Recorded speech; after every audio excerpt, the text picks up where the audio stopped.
We will call the public hearing to order. This is a hearing of appeal of a land partition. It's an appeal of the land partition. And I guess we'll start with the opening statement. Or I guess before that, I will say that Chair Sykes is being remote today, wasn't feeling the best and didn't want to possibly pass whatever he has to the rest of us. So we appreciate him being remote. So I will be chairing the meeting in his absence. So the opening statement.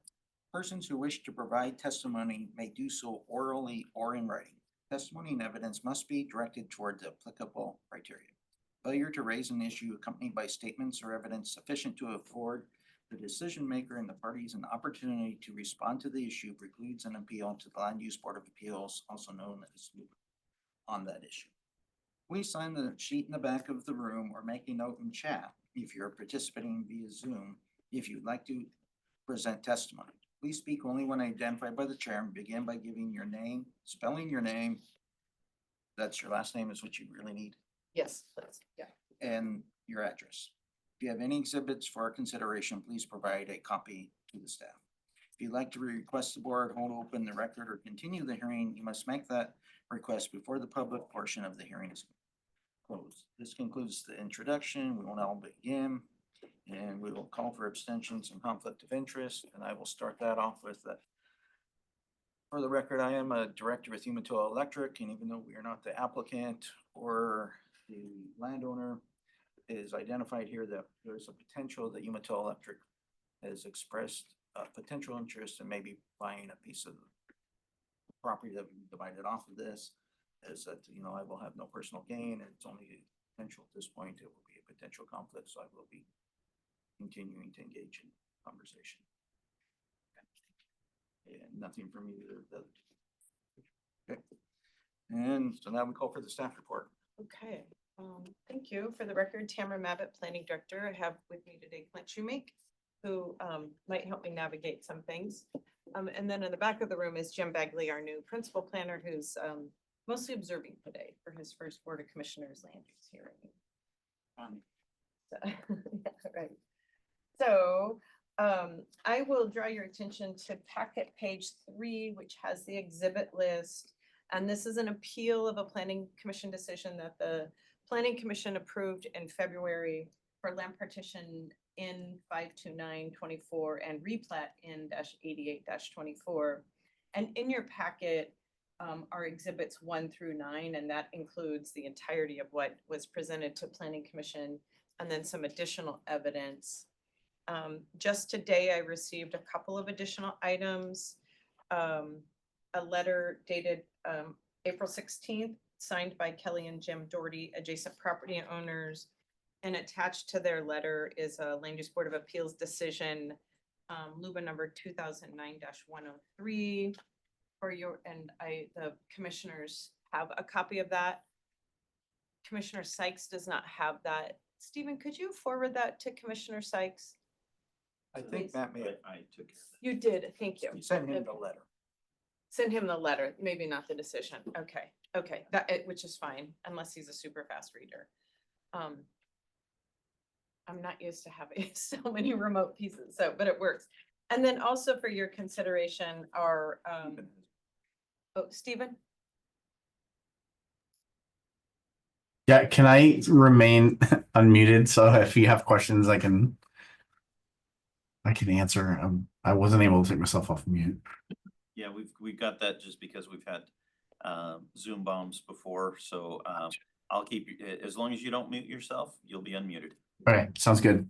Thanks, Stephen. And yeah, Stephen helped me make some copies at the last minute. So, and those last minute copies were sent to Dan Kearns, Morrow County Council, Land Use Council, and Chris Crane, the city of Boardman, and the applicant's county council. I don't see him in yet. Do you know if he's in? You want me to try emailing him the link? Sure. I tried texting him the link, but I will give you his email address. We can pause just a minute if I don't want you to feel rushed about that.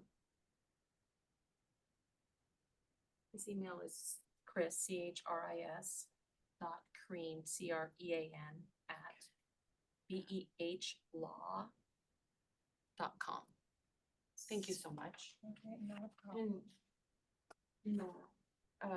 Dan is also muted, so even during the staff report, he might supplement what I have to say, probably will. So, yeah, Dan, we're working on, getting Chris in. Not sure why. That's the case.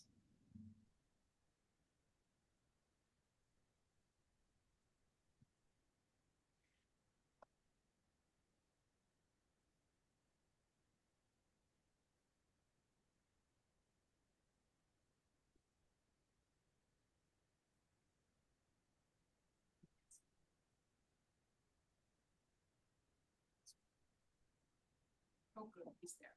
I haven't even sent it. Okay. Oh, there is Chris. Thank you. Okay. Welcome, Chris. We are just getting started and I was presenting some documents for the board to enter into the record. And the first is a letter submitted by Jim and Kelly Doherty along with a land use decision. And the second are two partition plats submitted by Carla on behalf of the applicant. Partition plat 2003-04 and partition plat 2012-13. So if we continue on the numbering system, those would be items 10 and 11. And that your exhibit list is on page 3 of the board packet. Does that make sense? Yep. Kind of orangey color. Michaela, make sure we don't miss it.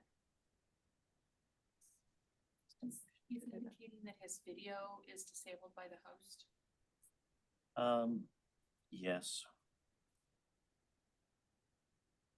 Oh, they should be able to, oh, no. Now they can start videos.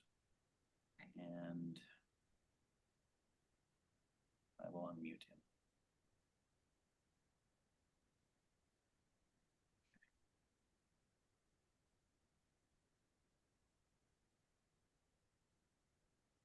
So you're looking for a motion to add those to the record? Yes, right? please. And specifically this letter, correct? The letter and the attachment, which was the Land Use Board of Appeals decision. Okay. Did you get that? I have an We extra. did not get a copy. Oh, you didn't? No, we did not. I just made that. Sorry. We got a copy of the letter, but not. Oh, okay, and we can get you that. Okay. I have my marked up copy. Could you make a couple copies, Jim? Thank you. Thank you. Sorry, I thought I handed all those out. Okay. Got it. I will make a motion to accept the letter as well as the LUBA decision that has been presented into the record. Can we take Dave off? He should be.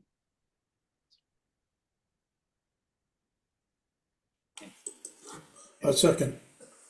Okay, it's been moving second to add to the official record, a letter that was submitted by Jim Doherty, along with an attachment. There was a legal case. And, And then the two partition plat.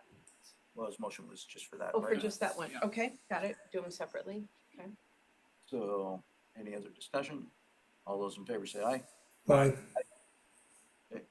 Now she's looking for a motion to admit those. And this is for, how should I specifically say this?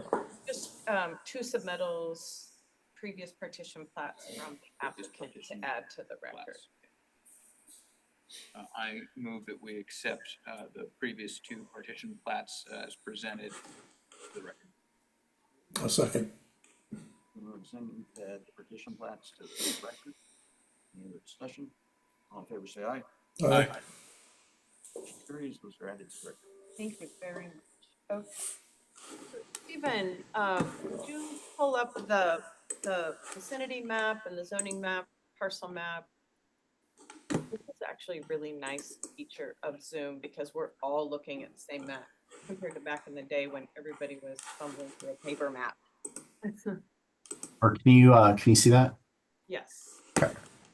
You could enlarge it maybe?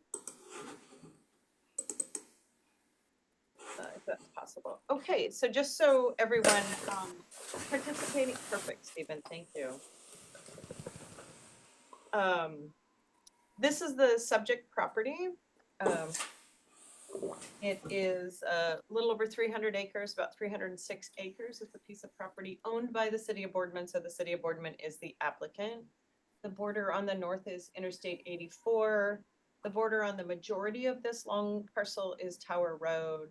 And then to the east are various parcels zoned exclusive farm use. Next map.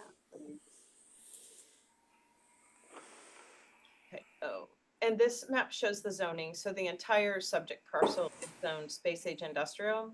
The smaller piece to the, on the upper middle is tourist commercial, and that's also has an overlay zone for the Love's Travel Center, Tower Road, and then to the west is the airport, zoned airport and airport light industrial, and then to the east is exclusive farm use, and then abutting the southeast corner is public land, which is part of the Navy bombing range. Next, please. And this shows the proposed configuration. There we go. So parcel 1 is a little over 12 acres, and that says P1 up there. Parcel 2 is, let's see, larger, 85.5 acres. And then parcel 3 is 208.5 acres. And then the map that shows the access, Stephen? Let me see. That shows, actually, that's a good map to show the various access points going on in that area. I think the discussion is really going to focus today on the detail map, Stephen, that shows the zoning and the parcels and the layout of Coonsey. That one. I think this is the only one that I've got that shows. In the S drive, Stephen, is a map. That shows, I think it's called detail map. That's this one right here. Okay, I guess we just, Old Coonsey is just not, and there's one that says Old Coonsey and Current Coonsey. It's also page 87 of the packet. Oh, here we go. I've got you. Hold on. Yeah, all right. Okay. There we go. Perfect, thank you. Oh, that's nice and colorful and vivid. Okay, thank you. So the Planning Commission approved the land partition application. They heard the first hearing in January, second and final in February.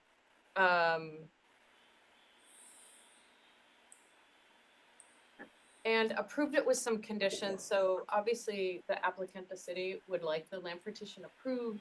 They took issue with a couple of conditions and asked that the easement, which on this map shows Old Coonsey Lane easement, because Coonsey Lane, prior to 10 or 15 years ago, that was the alignment of Coonsey Lane.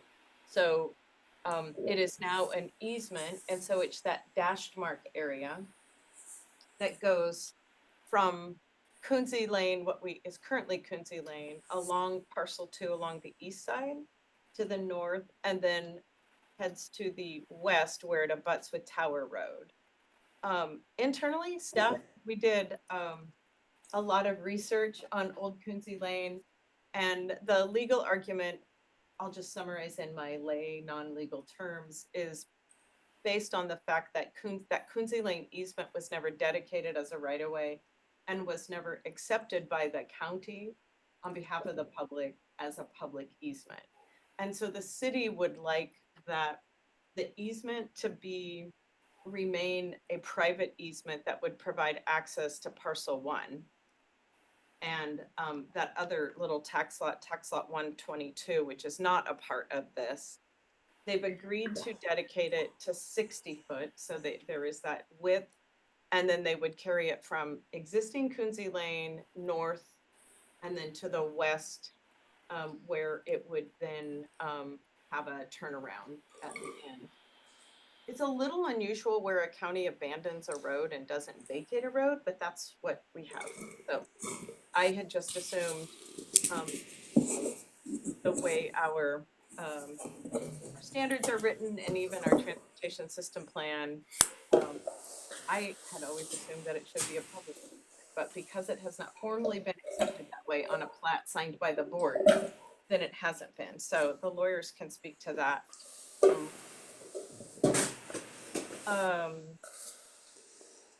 I think I don't have a whole lot more to say. Except, Dan, do you want to add anything to the packet? Dan and I both went over some comments just before this meeting. So. In terms of the access way and the status of Coonsey Lane? Yes, and yeah, I think yes, please. And then as we have some discussion, depending on the testimony, we might have some language to amend the findings, depending on how the board would like to do that. Yeah. I think coming into this, the assumption was Coonsey Lane was a publicly dedicated right-of-way all the way across, that's east-west, then north, and then hooking back and kind of dying into the Love's truck stop property. And I think it's been used that way. It kind of looks that way.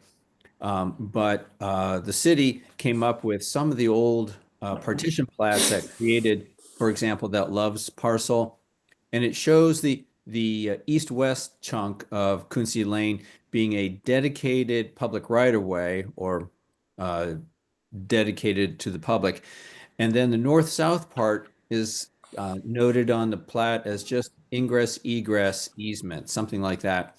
And the P word, public, is not on a part of that notation. So the city wanted it not to become public as a result of this, but there is the understanding that if they create in the future more than just these 3 parcels that the road would be serving, it would have to become public. And also the city is willing to enlarge this easement to the full 60-foot width that would be required as part of a public right-of-way. And given that this is just creating 3 parcels, only 2 of them really are accessed by this north-south chunk of Coonsey Lane. It didn't strike us as a significant issue, and that was fine to go ahead and not make it public, take away that condition. With the understanding that in the future, if there's additional partitions, it would have to become public. So that was kind of what we concluded based on, looking at these plats, and both the plats that matter were submitted by the city today, and they were just accepted by the board as there's one. That's a pretty good one. You can see it talks about the east-west section. It says public. And then a north-south part, it just says easement, ingress, egress, access. So that's fine. It can't really become public unless it's affirmatively accepted on the deed or some way, somehow by the county. And there's no evidence it ever was. So it didn't strike me or Tamara as a significant issue, and what the city asked for was fine. Thanks, Dan. The access for the larger parcels, originally we had conditions in there that asked them to secure an access easement for those larger parcels, and they asked those to be removed. We actually moved those down to a subsequent condition so that they have fewer conditions as a precedent matter, which means before I can sign the final partition plat. And but prior to development, they'd have to get access permits for the larger 2. And there is a fair amount of frontage along Coonsey and a considerable amount of frontage along Tower Road. And the opportunity to get an access on Tower Road will be narrowed once we adopt the interchange area management plan, because that ODOT county project is looking to preserve the capacity and probably limit some access locations, at least the first quarter mile or so along Tower Road. And also for your consideration, board members, you don't want to create parcels that are landlocked. That's kind of the bottom line here. You don't want them to be landlocked.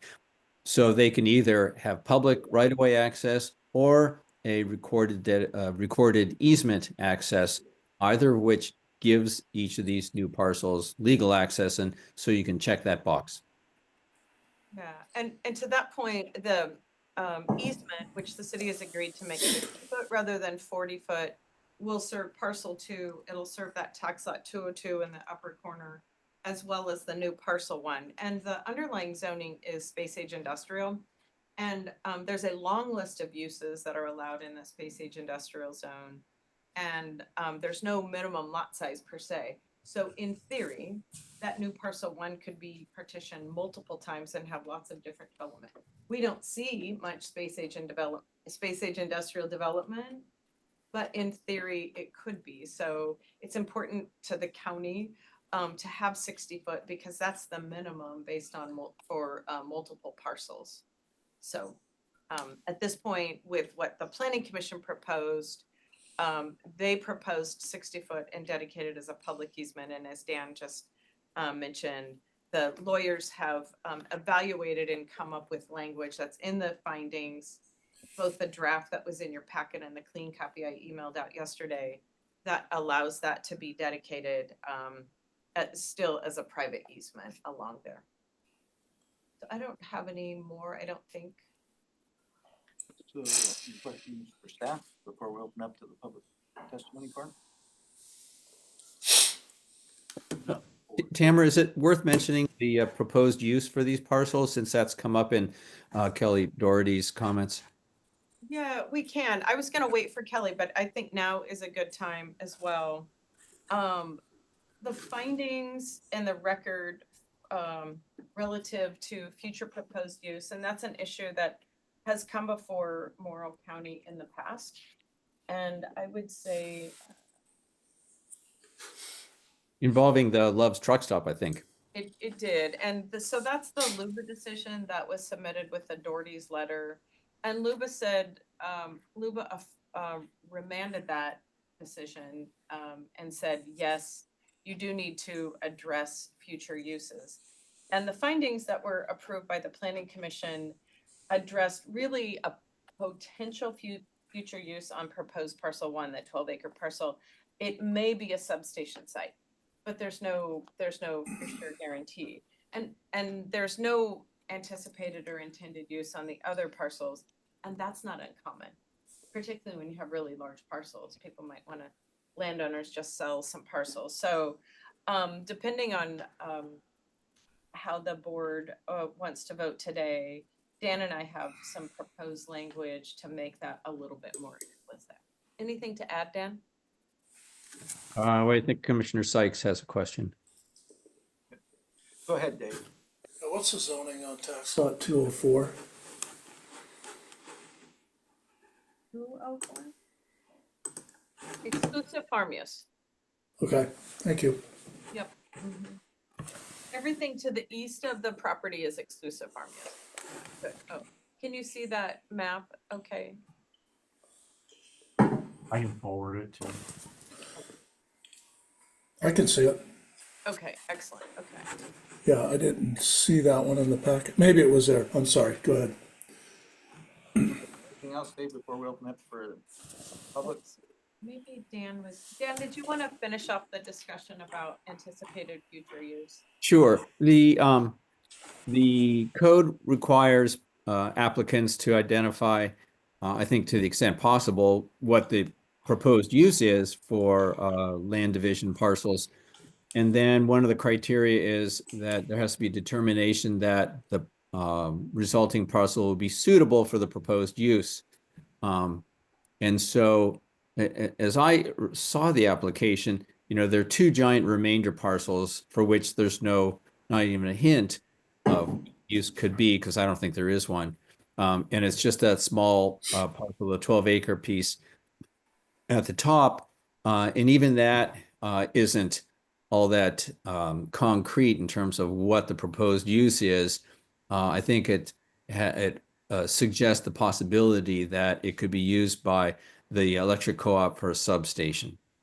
So if that's the proposed use, you have to make some determination as to is it suitable for that proposed use? That, as I understand it, is the gist of Ms. Doherty's comments and the upshot of that Luba opinion.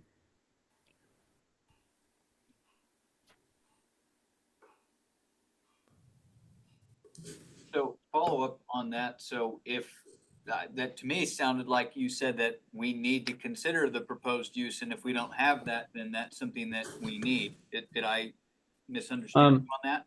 Well, because it was so vague coming into it, the planning commission adopted findings out of the staff report that you have to, if you assume that any of the uses that are allowed outright in the zone are on the table, it's suitable for any of those uses. But Ms. Doherty points to I think there's a letter from the electric co-op. And it's sort of a strangely worded letter. You might want to read it, Tamara, but it suggests that possible future substation. So if I were deciding, okay, it is, say that it is proposed for a substation, is it suitable, yes or no? I think the primary question is there access? Yep, the conditions kind of went over the top in assuring that.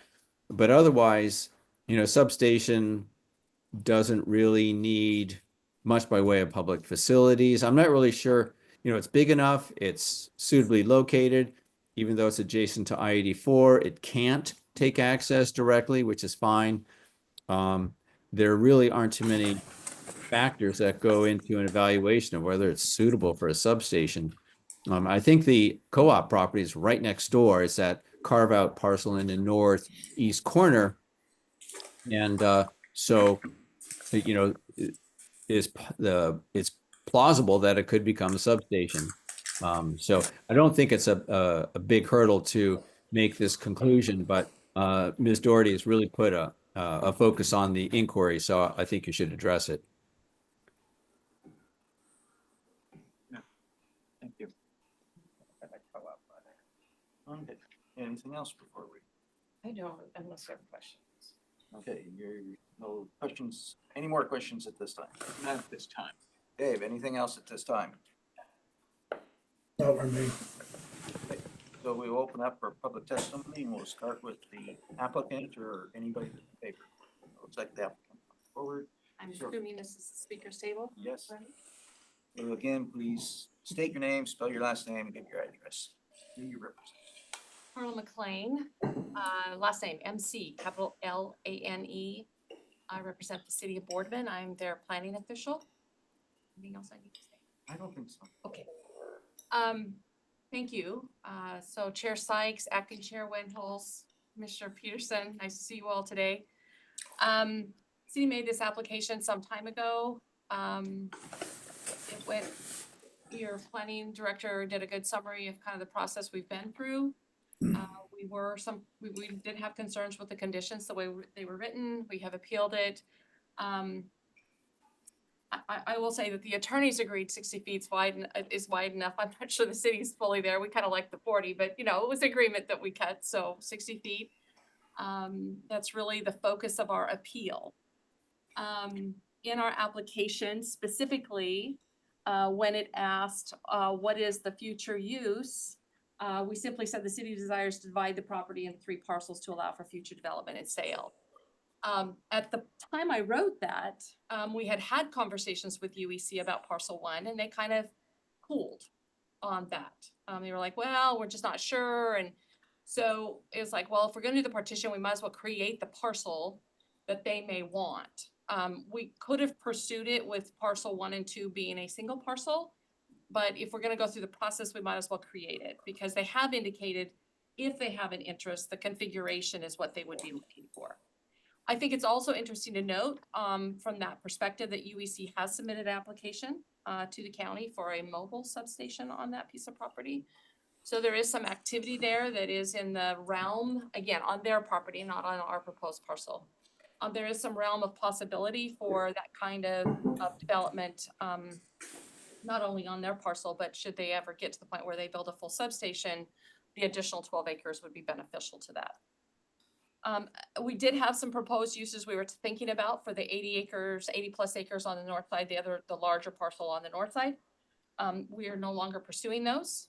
In fact, we have terminated the contract with DKS Engineering to do the traffic impact study that we were pursuing for those other actions. I think the best thing to say is not unlike what Mr. Kearns indicated, that the city's has had numerous parties who have knocked on the door and said, we have an interest.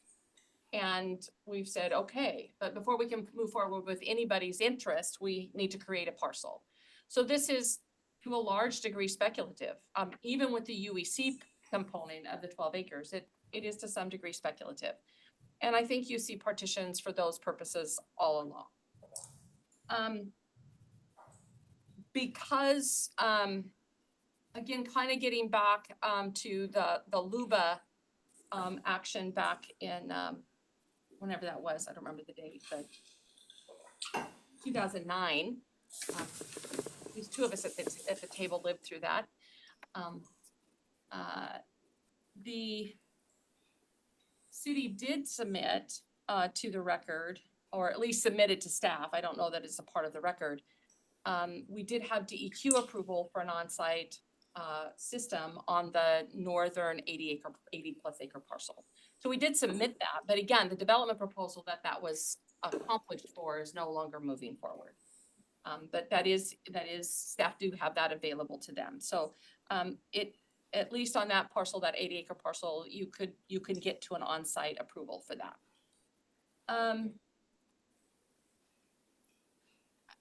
Again, access was our primary concern, the width of the easement, how access is achieved, not only to the current UEC parcel, but to the proposed parcel 1. I think the conversation that we've had, kind of our attorney to attorney conversation and the agreement and the current proposed draft findings address our concerns. We're comfortable with what's there. I would agree with both your planning director and your council that based on Ms. Doherty's submittal, there probably do need to be some additional findings that are incorporated. I've not seen those. They may have been shared with our council, but we would certainly request the opportunity to work with your council, your staff, to be able to make sure those findings are adequate to address the concerns. I don't think I have anything else, but our attorney, Chris Crean, is available, and if he would have anything to add, I would like his ability to do that. Yeah, absolutely. So he muted himself, Max. Oh, good, man. Thank you, Board of Commissioners, and thanks to everyone in the room. Apologize, I'm not there in person. I guess I don't have much to add. I did go back and look at, I think we beat the access horse to death, and everybody's on board with the access conditions and requirements.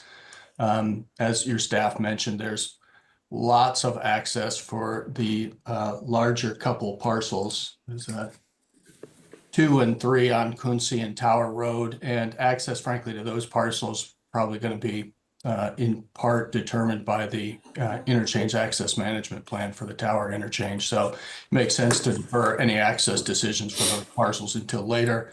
And we've got the access now, a 60-foot wide access easement up to parcel 1. The difference between this case and that 2009-2010 Luba case, which resulted in the Love's Travel Center there, is that they specifically identified in their partition application what their plans were, and they wanted to put a travel stop in there, and it was going to require zone change and all that. So the county had something to work with to determine whether there were adequate public facilities and access and all of that. Here, that's not the case. We don't know what's going to happen with this property. And so staff looked at it, and it's in and wrote a finding that said, look, this is in the space age industrial zone. There's no minimum lot size. And if you look at the list of uses allowed in the SAI zone, every one of them could be accommodated on any one of these parcels, right? There is no use listed there that is so dramatically large that it can't fit on a parcels ranging from 12 to 200 acres. So they're adequate in size, and then the staff report goes on to discuss sewage disposal, access, and so on. So that you do have really substantial findings in the record for compliance with that standard. Just to be clear here for the record, that's what in the subdivision ordinance 5.030, section 2. So we agree with the staff findings. We agree with Mr. Kearns and Ms. Mabbitt that we think everybody's done a really an outstanding job. And unless the board has questions, I guess I'll just wait and see what the public testimony is and if there's anything you think we need to respond to at the end. Thank you. Okay, so we'll go with, you have any questions? Yes. David, any questions? Yeah, I do. Does the city have a purchase and sale agreement on, I mean, UEC have a purchase and sale agreement on P1? No. Again, that conversation has just completely gone cold. Thank you. Cold case, yeah. Nothing else? Thank you. Thank you. So next would be, again, anybody that's in favor of this application, is the ability to testify. Hearing none, anybody that's in opposition to this application? Peel back one. You don't have the numbers in my head. You want that case as well? No, not really. It's presented, so it's long and arduous. And it was a long and arduous battle, I think, get it done. Anyway, Kelly Doherty, DOHERTY. My physical address is 68812 Wilson Lane. We are property owners adjacent to the parcels. I think this has become an issue with a lot of land use that we're seeing, and quite frankly, it's speculative. The ordinance specifically requires that you have an intended or proposed use. And in testimony, I provided that at the previous hearing. And I believe that Carla presented the fact that there was no intended uses and that it would be done later in the development code. But there's nothing in the codes that specifically state that. In fact, they expressly say that we need to have an intended use and make sure that everything fits that intended use. You can say you have DEQ approval, but you don't know how big that DEQ approval has to be. You can say you have water being developed there, or you can develop water, but you don't know how much water you need. Same with fire trucks. How can the fire department say they can come put out a fire if it's bigger than what they can handle? There's all kinds of things that go hand in hand, and they all just coincide and stack up. And it's very, very clear. In the application, states right on the application, what is the intended use? You know, that's the policy right there. So you've got policy, and then you've got ordinances that back up that policy. It's very, very clear. It's very well written. If you don't have an intended use, you're doing it as speculation. And it's, you know, it's just something that's in your Morrow County code, and it applies to, you know, goes to the rest way down to your comp plan. I do have something, and maybe it's too late for Jeff, but Jeff, doesn't this easement go right to the Umatilla Electric Co-op's property? And does it affect your decision-making process? The easement does go to that That services that piece. services that piece currently, yes. Okay, I just wanted to put that on the record. It's already. That's an access there. existing easement, yeah. It's already in existence. There is already an existing. The 40-foot easement. Stephen, So could this you is- pull that map up, please? Are you tracking Yeah, still? yeah. Okay, thanks. Am I? Do you want the This partition easement plat? that we're talking or- about today is going to service the UEC parcel as well. Is that correct? Yeah, so, yeah, that's right. So the square box could you put your cursor on that, Stephen? This parcel 2 of partition plat 2003-04, that's owned by UEC, where Stephen has his cursor and I have my finger. And then abutting that parcel is the proposed, well, 12-ish acres right here. So this existing easement already serves that. But this easement, the 40-foot easement will become 60-foot and it will, So was that a public easement or a private easement at the time of that easement was created? that's what it took us a minute to understand. It's a public easement, but it was never accepted by the county as a right-of-way or an. So the easement that goes across the city ground, called city ground, The city ground, yeah. is private or Uh, public to UEC? It just says 40-foot access egress easement for partition plat. So that's what it says on petition plat 2012-13. And that's also what it says on plat 2003. And so when were those created? Those rooms created? In 2003, it was, I don't know if it was created So then. that parcel was created after that, correct? You can see parcel was created before Queens Road, et cetera, located, road access off of Queens. Okay, that makes sense. So was that access private or public? That's, I guess, what I'm asking.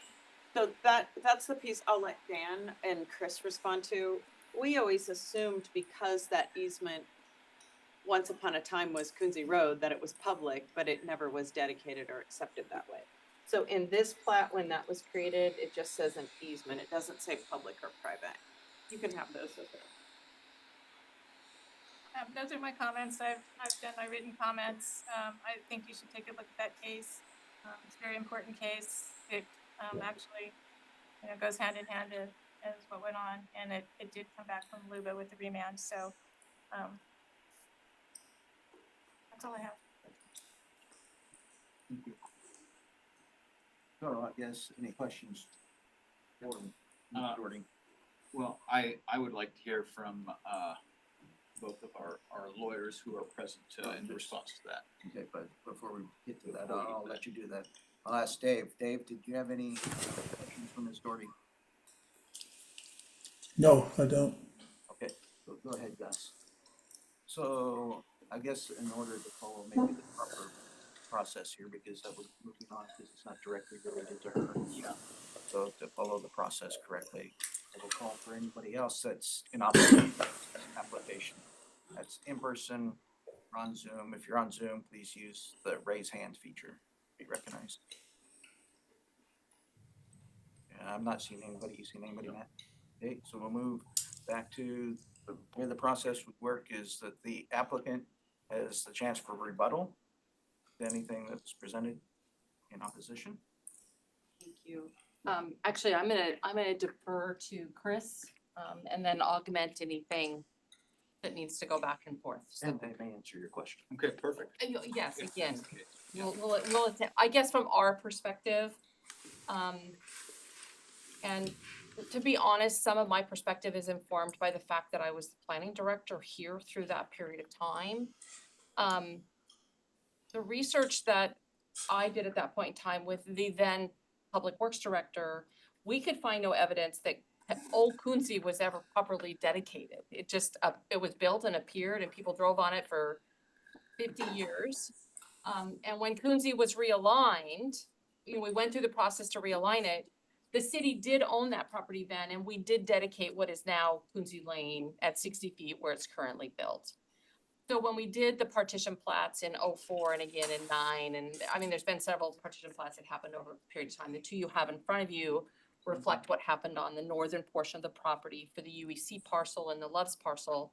And that 40-foot access easement was always intended to be, I don't know if private is the right word, but specific, a specific access easement to serve, again, initially that UEC parcel. And then that happened in the first partition plat, and then the second partition plat, it just gets stated again, and it gets stated in the same way.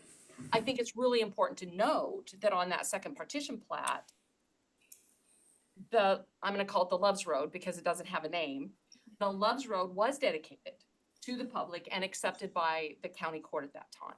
So I think there's a distinction between what happened for the Loves Road and what happened for the access easement. Like we always interpreted that access easement. I think the city did, and I think I did as the planning director at the time, that it was, again, we can use the word private, but an easement in benefit of that particular piece of property.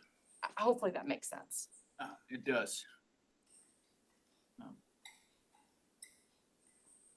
Should I go ahead then? Okay. Yes. Thanks, everyone.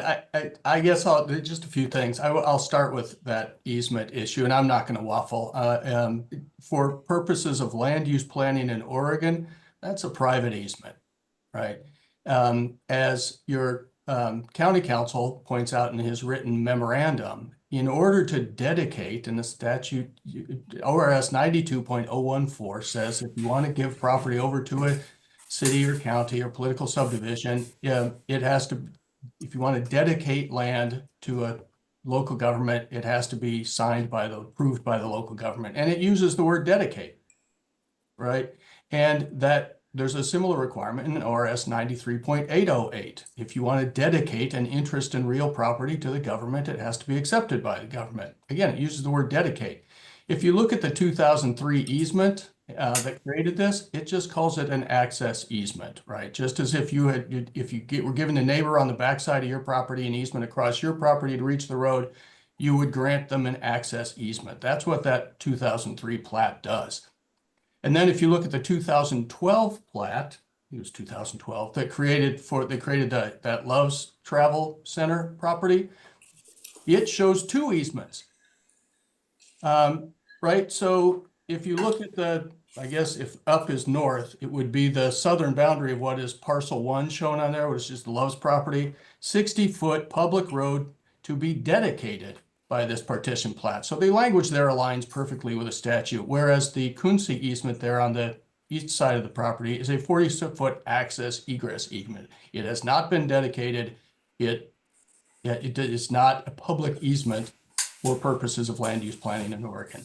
But we have committed to expanding it to meet the county's minimum right-of-way standards. And at such time as those properties develop, then it will be dedicated and improved as a public road. So right now it remains a private easement. It's never been dedicated, at least going back 20 plus years in the plat history. So it remains a private easement. And I don't think that has any relevance because the code only requires access. And at such time as the properties develop, it will be dedicated to the public and improved. But for right now, it's just a private easement, but it provides access, which is what your code requires. Ms. Doherty raised a question about, well, how can you tell if you don't know what the intended use of the property is? How can you tell if there's sufficient fire access? What about, how do you know if there's sufficient sewer and water service to the site? Well, because you have site plan review. Article 5 of your zoning ordinance includes all of these provisions. Well, specifically 5.020 provides the review criteria. You have to identify the electric utilities, solid waste facilities, water facilities, and so on. 5.010, you have to address landscaping, lighting, access, parking, setbacks, height limits. All of that stuff is handled at site plan review. That's how you make those determinations. You don't make it at platting stage because you don't know what's going in there. There's no way to make those determinations about whether the sewer water is adequate. That's why you have site plan review. And the law says you have to evaluate legal provisions in context, and the other related statutes or code provisions provide that context. So here, that's the context provides the answer to Ms. Doherty's question. Site plan review is how you figure those things out. But there is no similar standard in the partition ordinance, which is part of your subdivision ordinance. And finally, on whether or not you can approve something without there being an identified intended use, the intended use language comes from the application requirements. Right? The application requires you to fill out a form that shows all these various things, but it's not an approval standard. The approval standards are in 5.020, and there's nothing in 5.020 that requires a property to be an applicant for a partition to identify an intended use. It says intended or offered, Okay, we offer any use that's allowed in the SAI zone because that's what the zoning is. And that's the approach that your staff took. Because we don't know what the final use of this property is going to be, we evaluated under all of the permissible uses in the SAI zone. And your staff looked at that and concluded that all of those uses can be accommodated on these properties. So that's how I guess how I would respond to Ms. Doherty's comments. First, site plan review is the process by which you figure out the specifics of a development. The intended use requirement is an application requirement. It's not an approval standard. And as it currently stands, that easement is a private easement, but we've committed to making it public when these properties develop, if and when, because right now, you know, UEC is a great example of just like every other developer, they blow hot and cold depending on what day you talk to them. So that's all I have to say, unless anybody has any more questions. Do you have any questions for? Yeah, I apologize. I'm also a layman. But each parcel, so in the letter, it states that our zoning ordinance states that each parcel is suited for the use intended or offered. Is selling the parcels a use? I mean, no? Okay. All right. Let them answer, but no, just selling it is not a use. Okay. A use is something you want to put down. Okay, that was what I was asking. But it's a clever question, for sure. It's a transaction, but not a use in and of itself. Okay. Unless the lawyers tell me otherwise.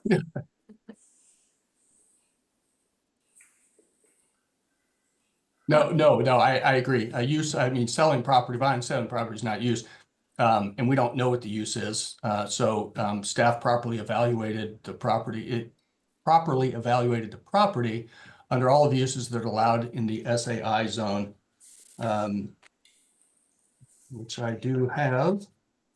And that's it's section 3.072 of your code. And there's two lists, one of permitted and conditional uses, and all of those uses can be accommodated on any one of these properties. I mean, heck, you can put an Amazon fulfillment center on 12 acres. You can certainly accommodate the uses listed in the SAI zone. David, any questions? I don't have any questions, just comments. I always look at property as not necessarily the one who owns it now, the one that will end up with it. And also, to me, an intended use is not what somebody says it is, but what it's zoned for. Those two kind of tied together, so, which I think maybe Chris addressed that for me. That's all I have, just a comment. I think I'm good if Chris is good, so thank you so much for your time today. Appreciate your decision. Okay, so next on the script you have here is there anyone that'd like to continue the hearing or hold the record open? We don't want to continue it or. Okay. So, okay, we're gonna close the public hearing.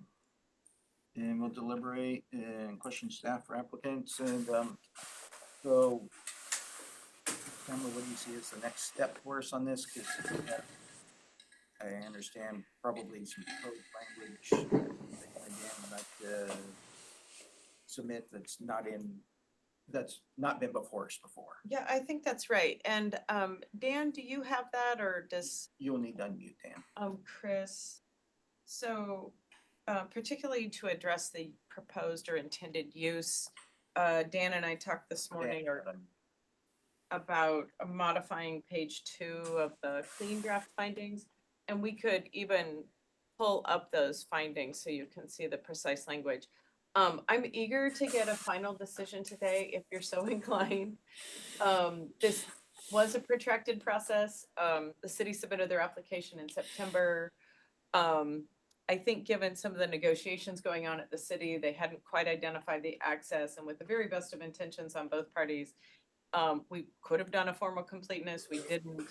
So the day they submitted becomes the de facto completeness date. We've exceeded the 150-day timeline. The city extended that date expires this Friday. So if you have a verbal decision today, and Dan can make sure I'm tracking correctly, we can consider that a final decision and then take up to 14 days to finish the written record. But if we can come up with some language today, I can just add that and print it and y'all can sign it before you leave, if that works as well. Am I on track, Dan? Yes, in terms of the completing this within 150 days, state law gives you 14 days once you make a verbal decision to adopt written findings. The couple things I wanted to mention, I got piggyback on what Chris Crean said. I agree with the status of this roadway, but as you know, as a government lawyer, I also know that roadways can become public ways through prescriptive easement, and so I have never been on this road, so I was unsure what it was or what its status was. And I think there was a suggestion at some point that the last little segment of it, you might want to in the near future consider either vacating or quit claiming since it doesn't go anywhere at the end. And Dan, that is the piece, just to clarify, that is the old Coonsey alignment that abuts Tower Road and then travels east to west to the point where it intersects with the city's property. So Yeah, it traverses the Love's Truck Stop property, I think. 87. it does, yes. Yeah, something like that. So it kind of, I mean, you struggle with roads and roadways and where the heck are they all the time. It's not often a city issue. It's really a big county issue, especially on the dry side of the mountains. And this strange provision that you have about is the property suited.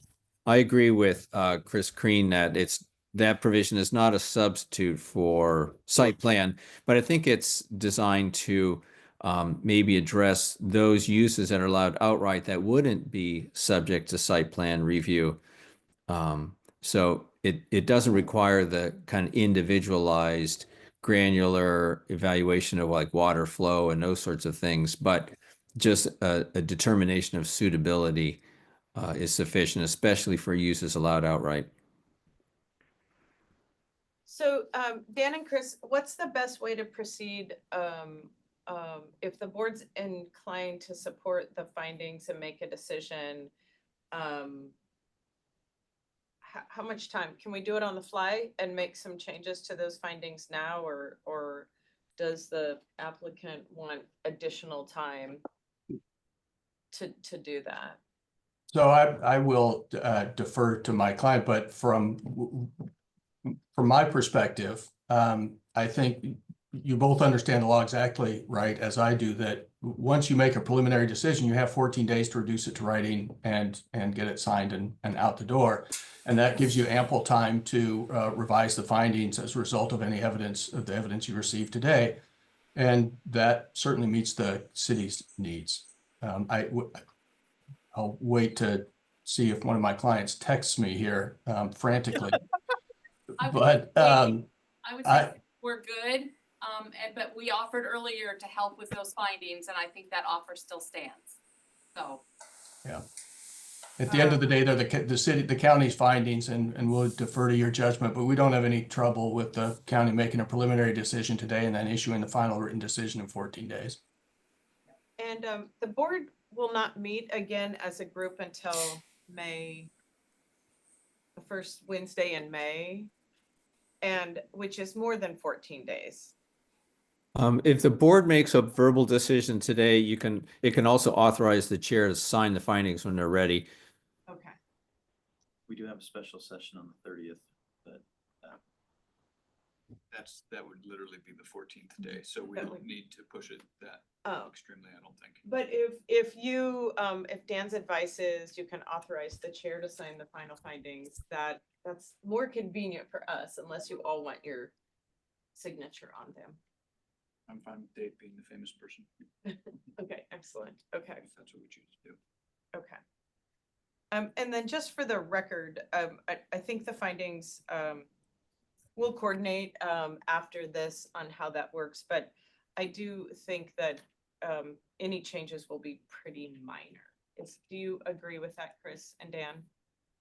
Right, it should be just an augmentation of the finding that is already in the decision on that section 5.030. Agreed. Acknowledging Kelly Doherty's comments and the need for a little beefing up. And so that's what it would be.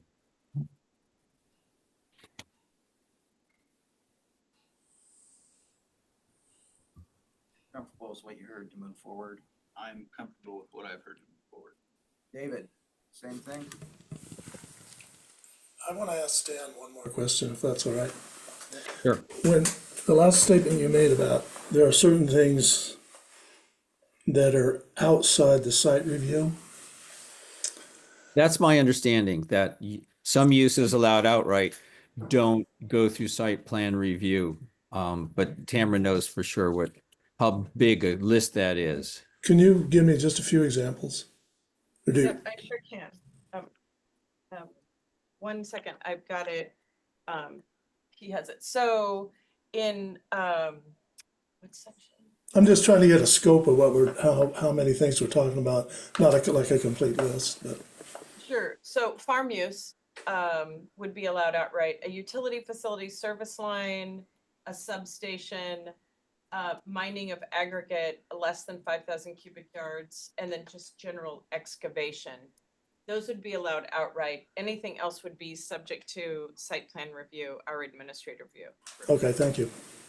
Now, how about a substation, Tamara? That would be a use allowed outright. Because, oh, my apologies. Yes, it would be, it's just the transmission line outright. The substation is under that general category, utility facilities necessary for public service. And we're in the process of permitting one on the adjacent property right now, but not on this property. So really pretty much a transmission line, farm use. Okay, so anything we've talked about or has been contemplated for this parcel would go through site plan review, Yes. except a rock pit, that would be. And a farm use. All bets are off for that. And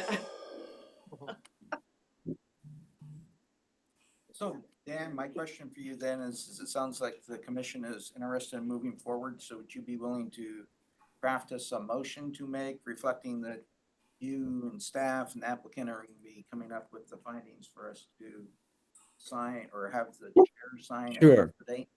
Something like move to approve this partition subject to the staff report draft decision before you and conditions before you with additional finding that's responsive to Kelly Doherty's comment as to the suitability of the site for the only suggested use of parcel 1. And then authorize the chair to sign those findings when they're prepared.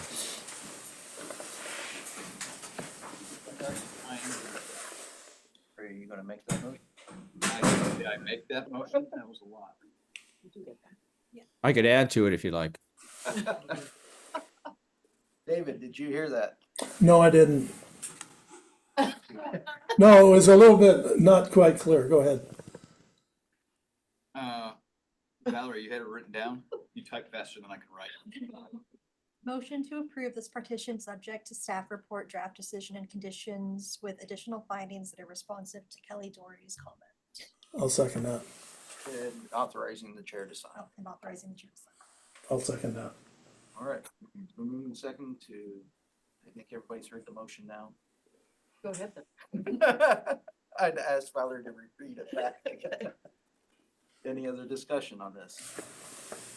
Hearing none, all those in favor say aye. All right. Aye.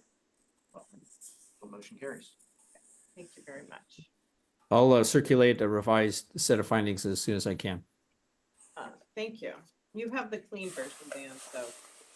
Yeah. Okay, that's the one I sent yesterday. Or Monday. Okay, I'll work from that. Thank you. Thank you. Okay, so we've got everything That's else before us, everything. so We can like. this is over and adjourn. Thank you. Thank you very much. Take care. I'll be in touch. Okay, okay, thank you. We have another meeting.